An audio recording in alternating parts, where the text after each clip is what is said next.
Hello, y'all, and welcome to the second week of a doubleheader. We've got Monza coming up this week, but as always, we will have a little bit of a chit-chat about the Grand Prix just passed, aka the Dutch Grand Prix here at the circuit in Zandvoort. So, starting as usual at the top with the McLarens, that car continues to be the dominant force that we kind of expect it to be now at this stage of the season. It doesn't look like any team's really making any kind of headway in taking on what the McLarens are capable of doing.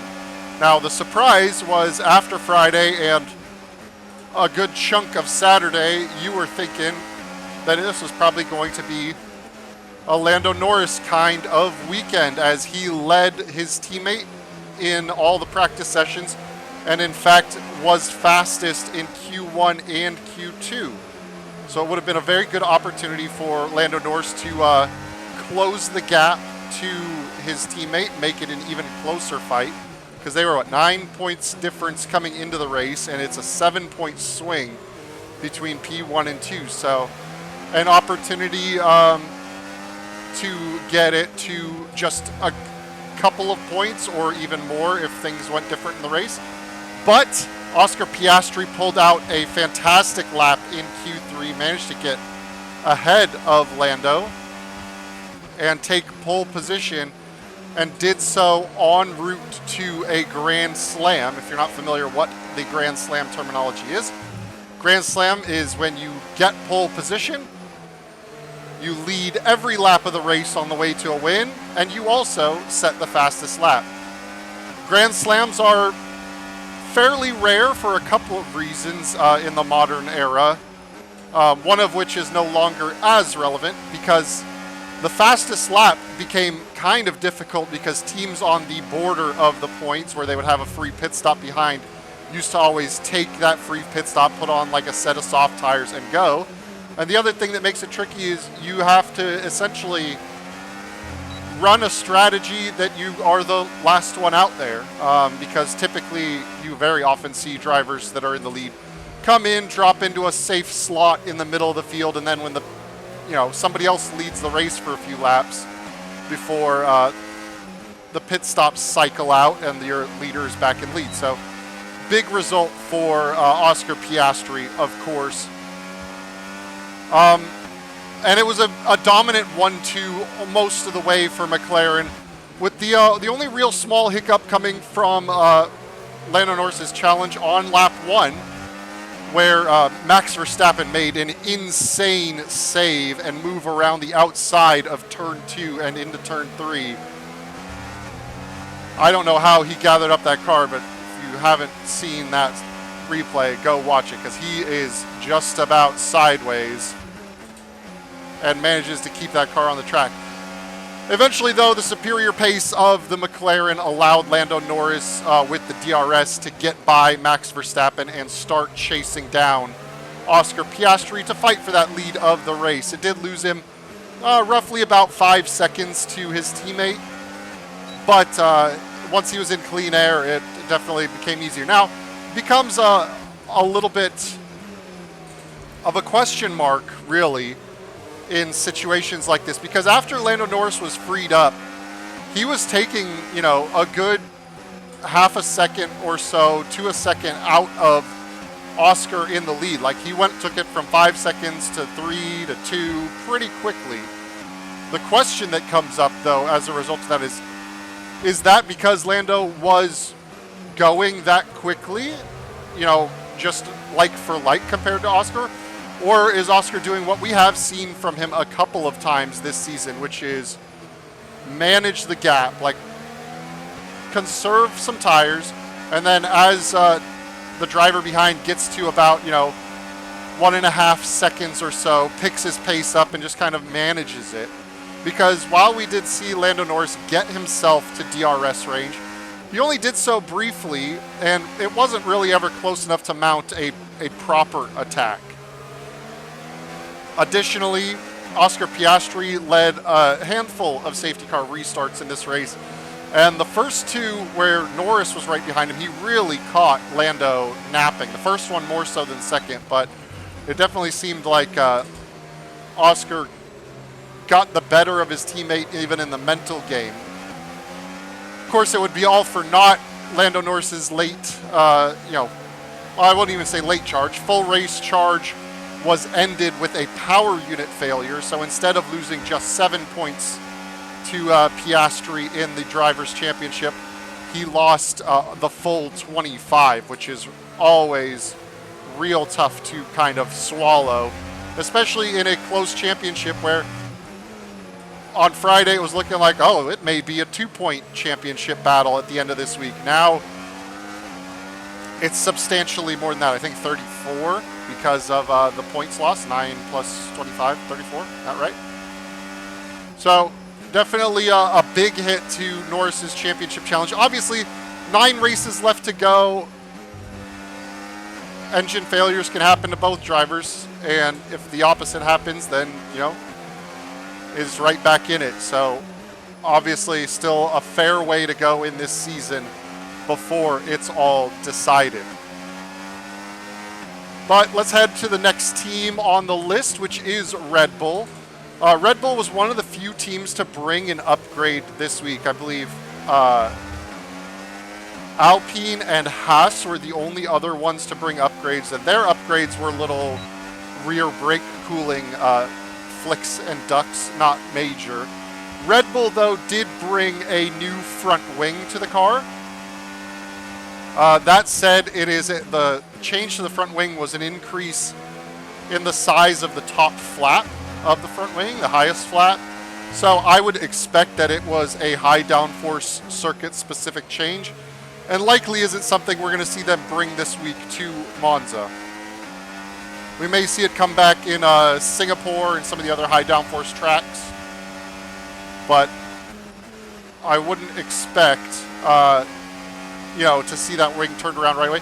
And it didn't seem, at least, to make a huge difference at this point. Max Verstappen did what he does in front of his home crowd, a very strong P3 performance in qualifying, where he was, kind of in his own little world between himself and the McLarens, himself and everybody behind him. There's a fair gap there. And then, of course, thanks to Lando Norris's retirement, secured a healthy P2 finish in front of the home crowd. I mean, after the first fight with Lando, he made that great move at the start. It was very obvious that the pace of the Red Bull was not going to be competitive with the McLarens. I think he dropped to about 7 seconds back of Norris before that first safety car came out. So wouldn't expect to see it really pushing over the course of the race, but Verstappen does Verstappen things. On the other side of the garage, Yuki Tsunoda had another Q2 appearance, which unfortunately is kind of what we're seeing now. I mean, we'd love to see Yuki in Q3, but Q2 at least, it's not getting knocked out in Q1, let's put it that way. And whilst he was the beneficiary of the 3 retirements in the race, because they all came from drivers within the top 10, Yuki Tsunoda did score a couple of points. I believe he was P9. So it's good to see him in the points-paying positions, racing his way there. But it's still looking like Red Bull's a bit lost at sea with their car, and is going to probably be looking more towards 2026. Next up, what do we have? We have the Racing Bulls, which are very high up on the list because of a fantastic Saturday and Sunday from one Isaac Hadjar. A couple of weeks had gone by where Liam Lawson was looking to finally be kind of getting his feet and was really challenging and outperforming Hadjar for a couple of races. But Isaac Hadjar has definitely fired back, put himself P4 on Saturday, so started himself behind Verstappen. But the real important thing is the pace of the Racing Bulls did not fall off as it often does. Isaac Hadjar really was rather competitive lap time wise with Verstappen. He wasn't, miles away. And he was able to withstand the pressures of an early Charles Leclerc in the race. Speaking of, here is our friend Charles and George right now. So Isaac had a really great day.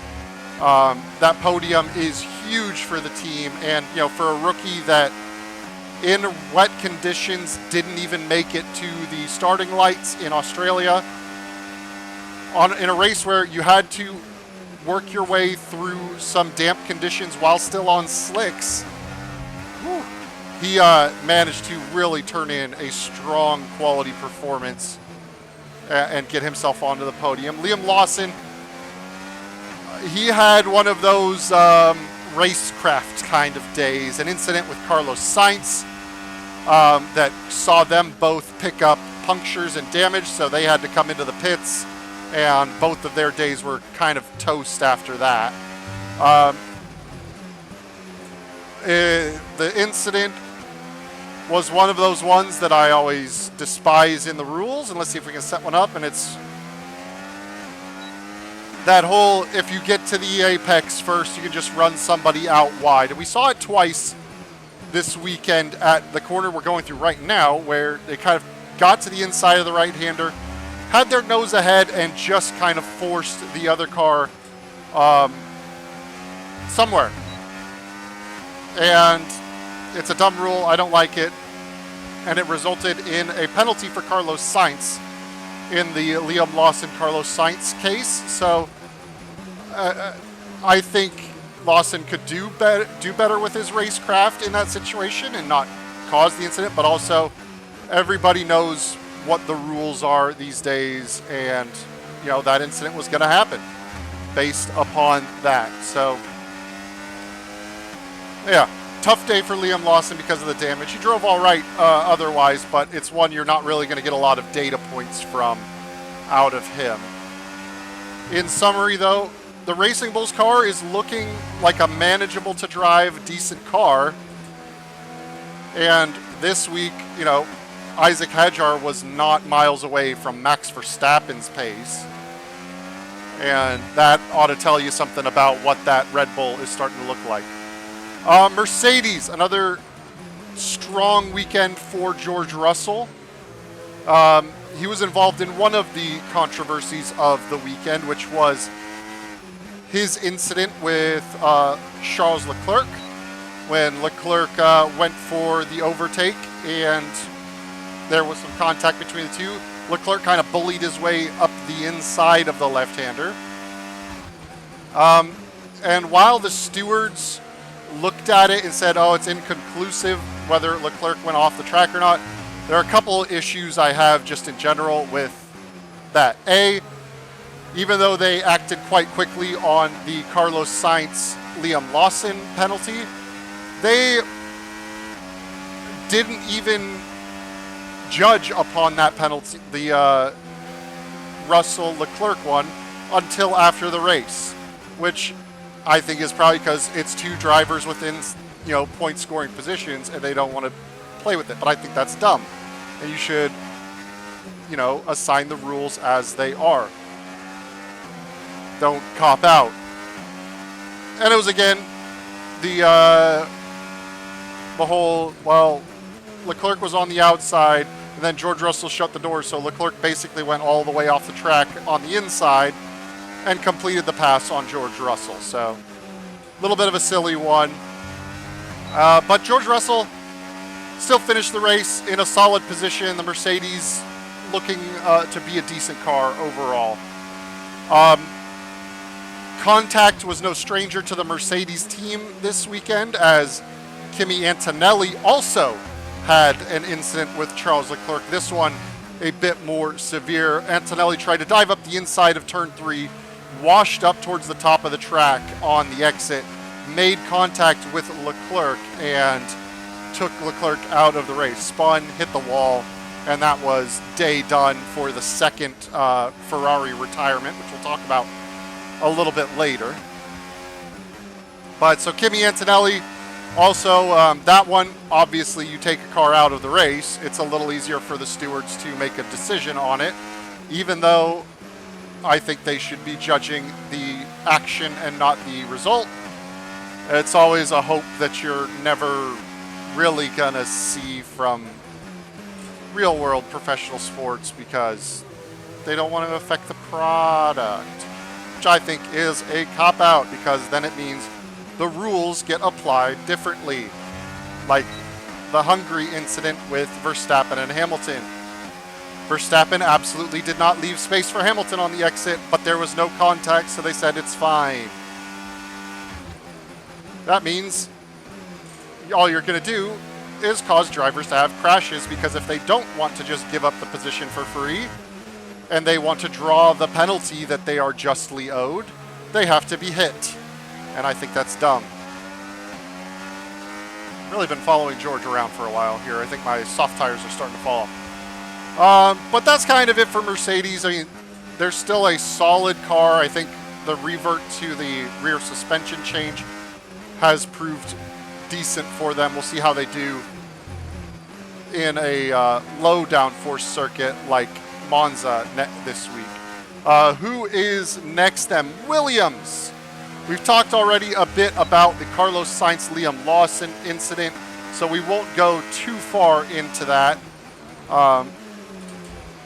Because, you know, he had to go for damage, then insult to injury. The penalty meant that, well, he wasn't really going anywhere for the day. So, unfortunate for Carlos Sainz. On the flip side, though, Alex Albon had a pretty solid day. Managed to get up a P5 finish, which is, for a team that has been struggling for a few weeks here and not looking that great, that haul of 10 points is a big help and a big boost to them in the Constructors' Championship, because that fight for the spots down there is so tense. In fact, with 9 races left to go in the season, there are records being set for the number of points scored by the P9 and P10 teams in the championship. So points are available up and down the board more than they have been in the past, which is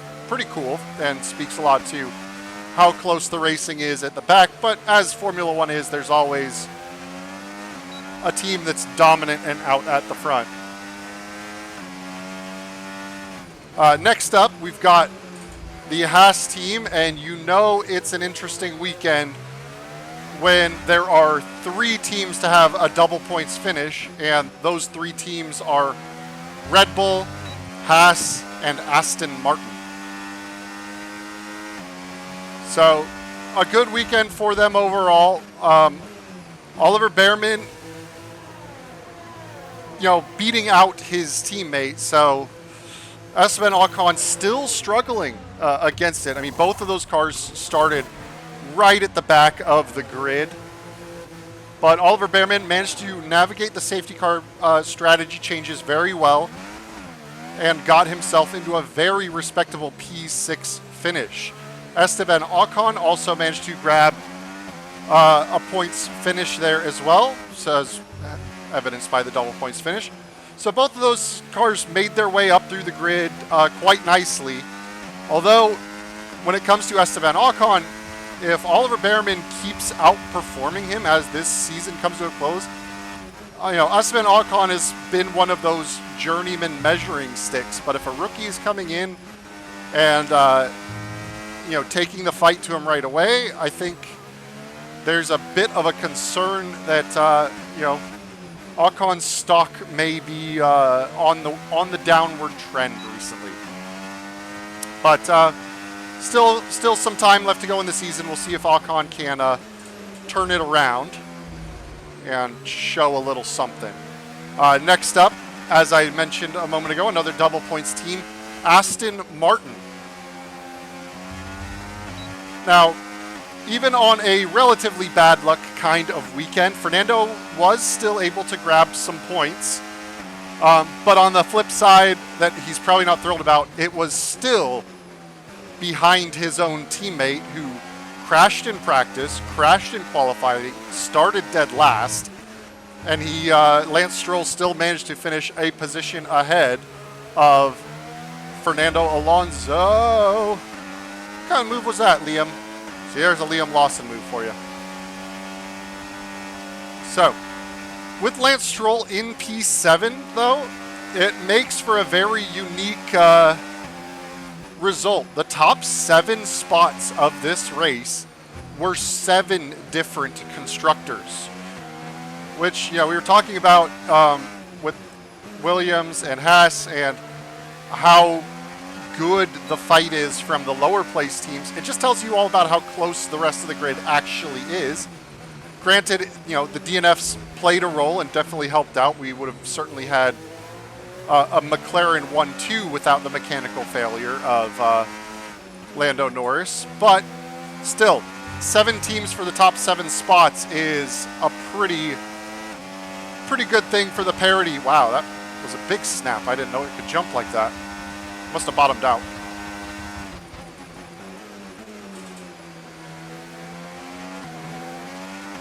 But Aston Martin has turned it up for the past couple of races at the higher downforce tracks. The question is, are they looking good because they're higher downforce tracks or because they've found some improvements to the car? And with us going to a very low, the lowest downforce tracks of the season in Monza, I think there's a good opportunity to see what that Aston Martin is capable of around the track. So Aston Martin is still looking a little bit up, but still a long way to go. Next team we will take a look at is Alpine. And after kind of reviewing the head-to-head stats, Franco Colapinto is actually rather quietly building a decent season in comparison to a well-known measuring stick in Pierre Gasly. Franco Colapinto is relatively similar on the qualifying head-to-head. I think they're either 5-5 or 6-4, if either tied or in favor of Gasly, which Franco Colapinto is doing decently. And in fact, he was ahead of Pierre Gasly this weekend as well. Pierre obviously, I believe, still has a contract for a couple of more seasons at Alpine, and he's a known quantity. I wouldn't expect them to move on to him, but is Franco making a case for himself on a more permanent kind of role, as opposed to being the fill-in that they kind of brought in this year to replace Jack Doohan? Whatever is going to happen to poor Jack Doohan, is he going to be able to get back onto the grid? I don't think he really had any kind of fair shake to show what he's capable of in this one.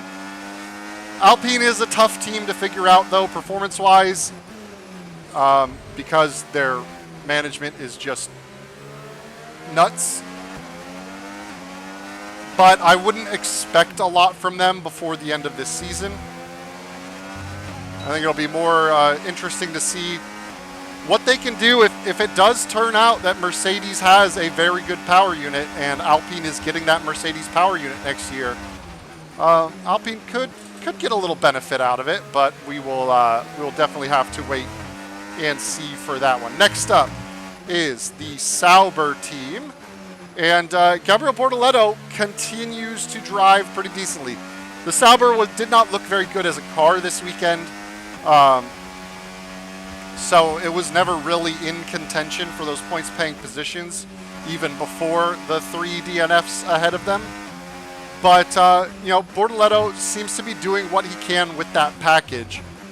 Nico Hülkenberg did manage to get ahead of Gabriel in the Grand Prix, so finished ahead of the rookie, but Gabriel still was able to out-qualify Nico Hülkenberg. So Gabriel does seem to have some raw pace. And of course, Isaac Hadjar, on the podium. I've been saying for a few weeks now that my opinion at the time was that Gabriel Bortoleto might be the best of the rookies on the grid, but I think Hadjar has made some responses to that because he is looking very good. Obviously, a podium is big news. So we'll see who continues to show out from the rookie class. Kimi Antonelli definitely showed something. And last team on the grid, we haven't mentioned them yet, and it's because they were a double DNF, and that is Ferrari. So Lewis Hamilton's kind of nightmare of a season continues. You know, was hoping for a mental reset on the summer break. Had a couple of spins in practice. They're little 360s, so they weren't, horrible maneuvers, but mistakes nonetheless. And it looks like he'd bounced back because he was able to, make Q3. Was half a tenth off of Leclerc's qualifying time. They qualified right next to each other, but an unforced error, a very rare unforced error from Lewis Hamilton in conditions that he's usually very good in, the damp to getting wet conditions. He ran just a bit high. He got a snap of oversteer in turn 3, ran a bit high and put tires on the painted area, which is obviously much lower grip when it's wet, and it caused him to just head right out into the barrier to end his day. So real tough for him, and his race pace was looking decent up to that point as well. Leclerc on the other side was, even though he was on pole last time out in Hungary, but was only able to muster a P6 starting position this time out. And so that Ferrari is still looking like a handful to drive, hard to get in the right setup window. Sometimes it's quick, sometimes it's not. I wouldn't have expected such a huge performance variation week on week. But, the Ferrari is a bit of an enigma. And of course, Leclerc was driving well. They made a questionable strategy choice when the tires were good, and he probably could have one-stopped to bring him in, and that's what put him right next to Kimi Antonelli for the incident that ended his race, unfortunately. So Ferrari, a real disappointing weekend from them, but a real interesting weekend for the Drivers' Championship up at McLaren. So now let's jump over to Monza, and we'll have a little chat about the circuit, the tires, and the strategy over there. So here we are on the grid for the second Italian race of the season, Monza, also known as the Temple of Speed. And you take a look at the track map in the top right, and you can kind of see why. There are long straights around this. A couple of chicanes and a couple of right-handers make up the layout of this entire circuit. Very quick, and it's where teams will bring their skinniest rear wings of the year, take as much of that flap out, and it's basically go as fast as you can in a straight line and hang on in the corners.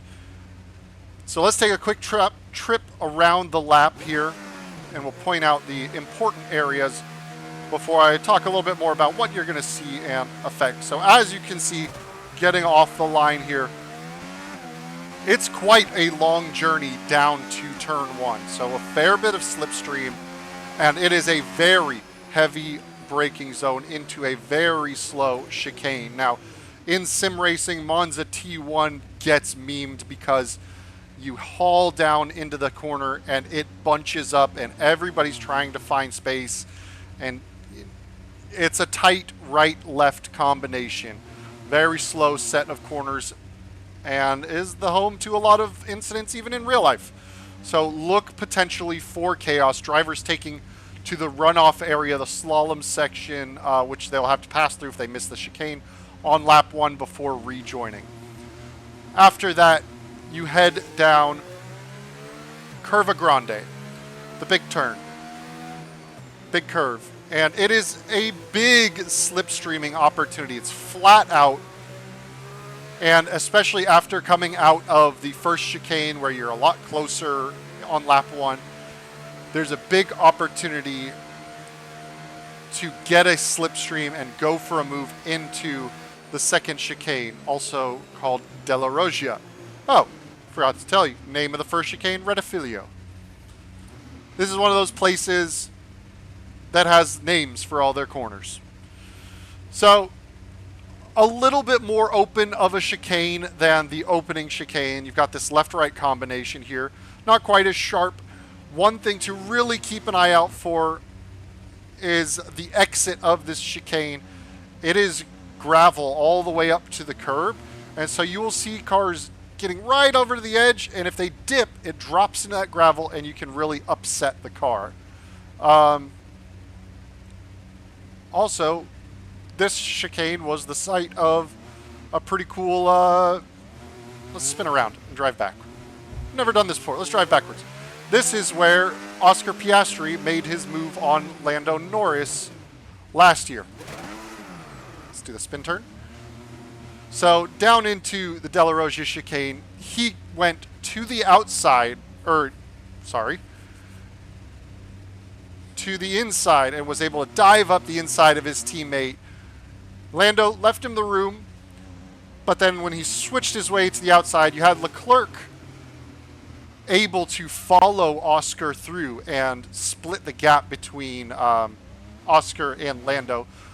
Potentially look for that to happen with another driver, as we know that any kind of split between the McLarens can really change who's got the upper hand in the race. But it's a big action zone, especially early in the race. Next up, you come to two of the more conventional corners, and you're really single file through this section. You're not going to see a lot of moves in here to Lesmo 1 and Lesmo 2. Lesmo 1 has a decent bit of banking you can lean into, and Lesmo 2 is a bit more of a braking zone, but it sets you up for an important run down the second DRS zone, because the first one is on the main straight. So you don't often see a ton of overtakes on like-for-like tires down this DRS zone. It's usually to help kind of get the cars closer after going through the dirty air of the Lesmo corners.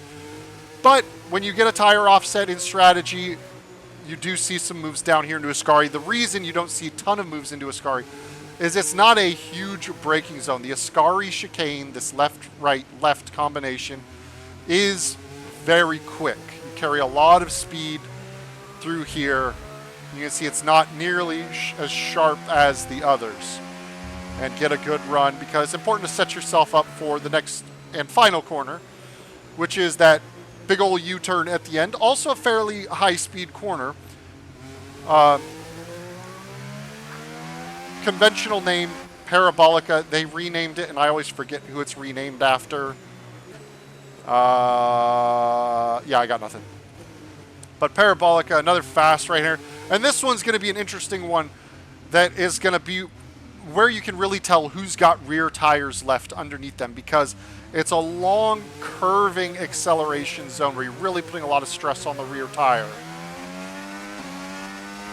to get out of that corner and carry good speed to your best overtaking opportunity of the track, which is always going to be turn one. So let's go with a little more pace around the track, and we'll start to talk about since I mentioned the rear wings earlier, and it is an important point that is a little different strategically. Keep in mind that the way that DRS works, obviously, is you take the upper flap of the rear wing and you move it out of the way, essentially.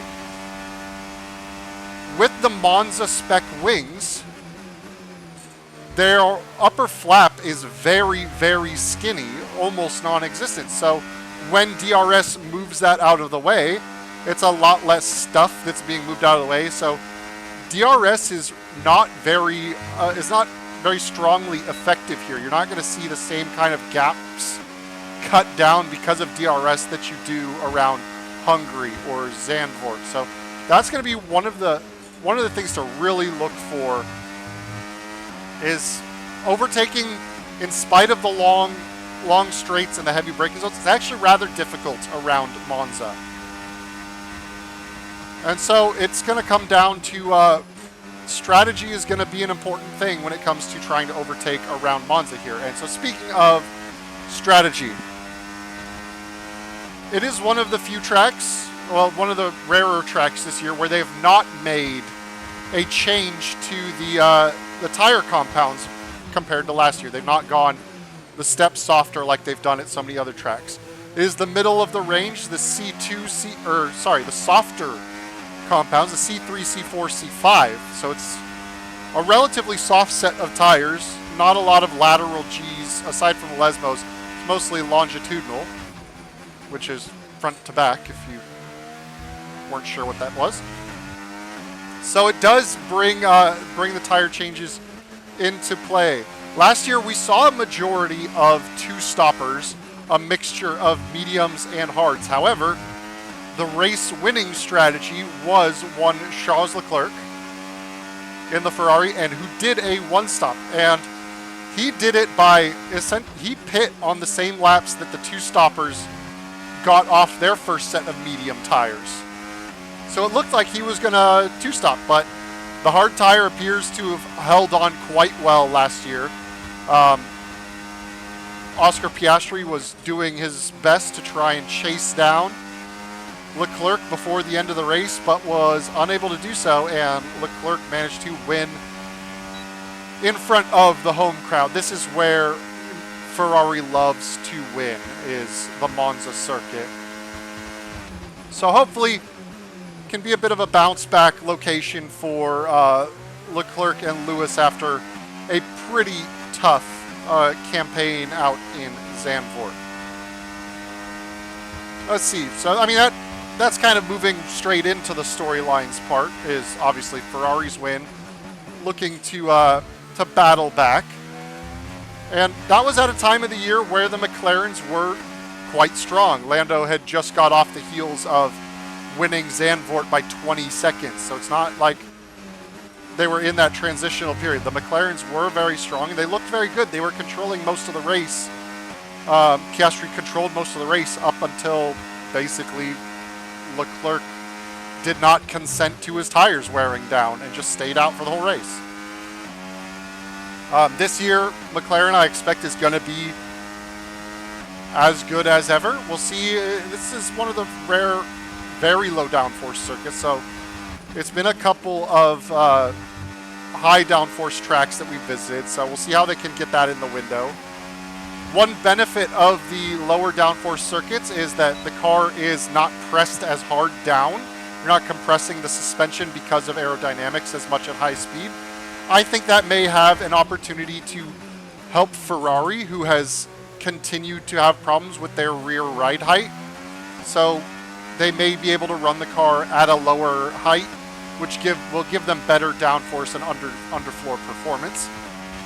And like I said, Ferrari always wants to win Monza. They come up with something to at least get in the mix usually. So we'll see if they can be there. And of course, obviously, McLaren title fight.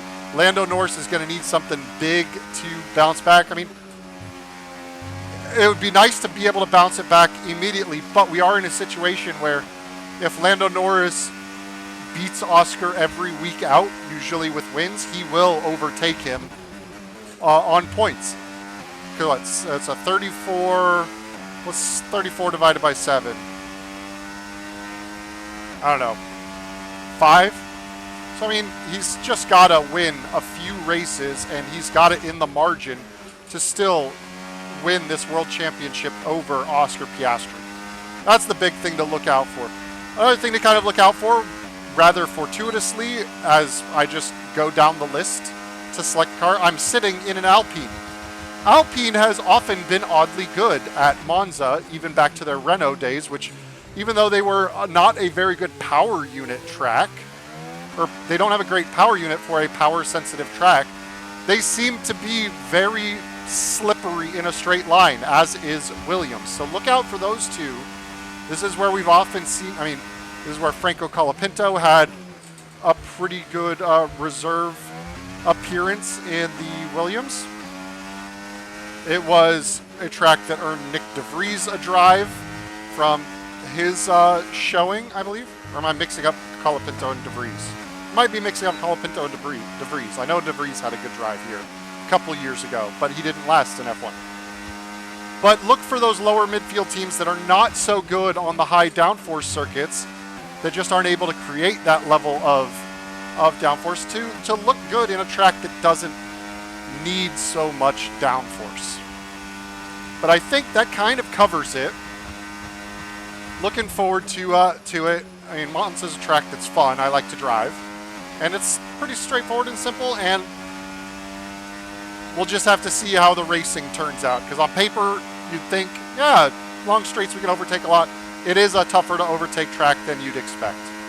But I will see you guys for the next race. Thank you all for watching. Peace.